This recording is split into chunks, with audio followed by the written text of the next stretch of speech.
Welcome to this explainer on the data component from the book Traction. Today, we are going to transform the subjective chaos of running a business into pure objective control, and we're going to do it using just a few simple numbers. So, if you've ever felt like you're managing by the seat of your pants, well, today is where that ends. Let's dive right in. To help you actually implement this system, we've structured our time today into a clear playbook. We're going to cover flying blind, the problem, Tool 1, the scorecard, rules of the scorecard, Tool 2, measurables, integrating data in meetings, and wrap up with 5 actions to take. All right, Section 1, flying blind, the problem. To really understand how most entrepreneurs operate on a daily basis, we need to look at this perfect, albeit kind of terrifying, metaphor from the text. Picture being in a small plane, flying halfway across the Atlantic Ocean. The pilot comes over the loudspeaker and says, "Folks, I've got bad news and I've got good news. The bad news is that the gauges aren't working, we're hopelessly lost, I have absolutely no idea how fast we're flying, and I don't know how much fuel we have left. The good news? We're making great time." It's a funny joke, sure, but man, it really reflects the reality for so many businesses. You have to ask yourself directly right now, are you flying your business blind? Are you operating without the real data you need to gauge where you are, where you're going, or if you're even heading in the right direction? Or are you just staying blindly optimistic that the fuel won't run out?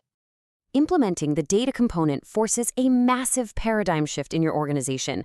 You're actively moving away from managing through assumptions, subjective opinions, emotions, and egos. That stuff is out.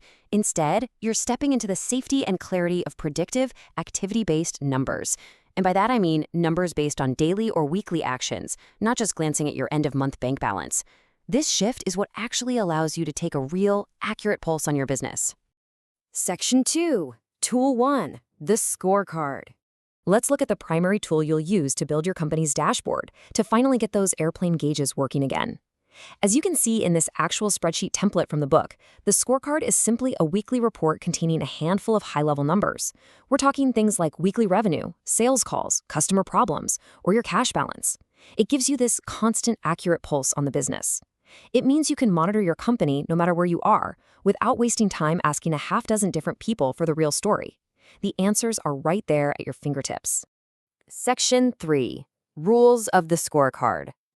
To prevent totally overloading yourself with information, the author lays out some very specific rules you need to follow. First, we have to distinguish this from your standard financial reporting. Unlike a profit and loss statement, which really only tells you what happened in the past, when it's way too late to fix it, the scorecard must track weekly, activity-based numbers. A P&L is a trailing indicator. Your scorecard, that's a proactive indicator that actively predicts your future P&L. It shows you if you're on track for a strong month or quarter before it even ends. So here are the absolute ground rules for building this out. First, keep it between 5 and 15 numbers, and honestly, closer to 5 is better, because there is absolutely such a thing as too much data. Next, you want to look at exactly 13 weeks, basically 3 months of data at a glance.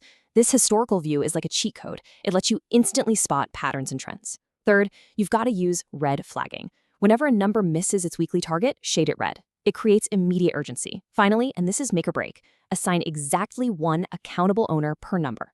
This is the person whose feet are to the fire to deliver that result, not just the admin who types the data into Excel. All right, Section 4, Tool 2, measurables. So your company-wide scorecard is built and humming along. Now we need to drill down from that macro level to the micro level with our second tool, measurables. Complete mastery of the data component really means boiling your organization's goals down to the point where literally everyone has a number. Every single employee needs a meaningful, manageable, measurable that they are directly accountable for. It gives them unbelievably clear direction for their daily work. If you're wondering how that works for every role, think of this memorable example from the text about a receptionist. Her number was just 2. What did that mean? Well, 2 rings good, 3 rings bad. That was her absolute target for answering the phone. It just goes to show that absolutely any role in any department can be measured with a clear number. And look, giving everyone a number isn't about micromanaging them. Setting measurable targets directs activity and completely cuts through ambiguity. The book highlights how Charles Schwab used target numbers to create this incredible, healthy team competition. Numbers produce ultimate results. Think about it. If your customer service department's target is 0 unresolved customer issues, hitting that daily number ultimately produces massive customer retention. Basically, what gets watched gets improved. Section 5. Integrating data in meetings. So you have the numbers, but when do you actually look at them? Let's talk practical application. Your leadership team should review the scorecard together weekly. In the EOS framework, this happens during your Level 10 meeting. And here is the secret sauce. This reporting phase should take no more than 5 minutes. It is a rapid-fire check on the health of the business. During those 5 minutes, you just do 3 things. Review the numbers, identify any red flagged off-track goals, and immediately drop those misses to your issues list. You have got to fight the urge to discuss or solve the problems during the scorecard review. Seriously, stop yourselves. Any off-track numbers simply get dropped down to the issues solving track, or IDS, which stands for Identify, Discuss, and Solve, so they can be handled later in the meeting. This keeps you highly disciplined and stops the meeting from totally derailing. Which brings us to Section 6, 5 actions to take. We've covered the core concepts. Now it's time to build your own gauges so you can finally stop flying blind. Here is your immediate implementation playbook. 1. Establish your 5 to 15 key weekly numbers that predict your future success. 2. Assign a single accountable owner to every single number. 3. Start tracking a 13-week history to spot those trends. 4. Distill measurables down until every single employee in your company has a number. And 5. Strictly enforce the rule of dropping missed targets directly to your issues list during meetings. No premature discussions allowed. Once you install these simple tools, you're going to transform all that subjective anxiety into objective clarity. You'll finally have the gauges working in your airplane. So I'll leave you with this to think about. What will your numbers reveal about your business next week? Thanks so much for joining me for this explainer, and good luck out there building your scorecard.